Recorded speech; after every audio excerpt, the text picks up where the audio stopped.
United States Senator John Cornyn on the campus of Abilene Christian University just a few hours ago, getting an in-depth look into the benefits and needs of the university's Next Lab, a program he has long supported but never gotten to see close up. Senator Cornyn saying that with what he's learned, he feels he will be better able to facilitate the flow of resources that are needed for the research to the campus, as well as to promote what he calls an inspirational example of Texas scientific leadership. KTAB's Noah McKinney has a summary of that tour and a few takeaways from the senator himself.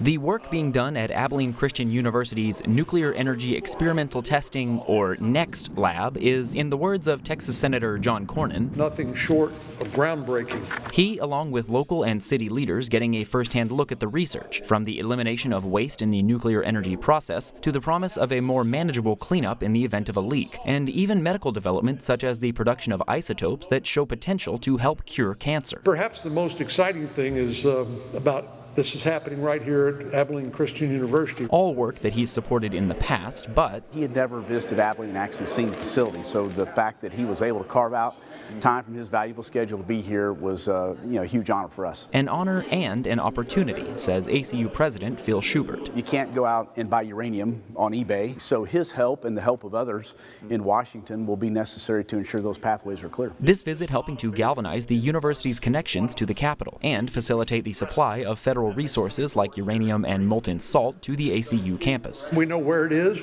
but we got to make sure that Abilene Christian's name is put on it. Cornyn saying he is happy to support an operation with such obvious potential and benefit. There will come a time when we'll be depending more and more on things like safe nuclear power and less on things like natural gas. Even so, the senator clarified that he is a big believer in the coexistence of energy sources, at one point calling out the Biden administration for the recent temporary ban on liquid natural gas exports. I want to be respectful and gentle, but that's one of the dumbest things that's been done out of Washington, D.C. in a long time. Calling the decision a disservice to Americans in the oil and gas industry, as well as international allies that rely on the resource to appease, quote, environmental radicals. This is a great national asset, and the president, I think, has got it exactly 180 degrees wrong. But beyond the red tape of the present, Cornyn closed out with a hopeful view of the future of clean energy and his belief in the ACU students that will help us attain it. It's not happening anywhere else in the country, and to me that's inspirational. For BigCountryHomepage.com, I'm Noah McKinney. Thank you, Noah. Senator Cornyn was joined on this tour by Mayor Weldon Hurt, Doug Robinson, the CEO of Natura Resources, and many other leaders of the NEXT program.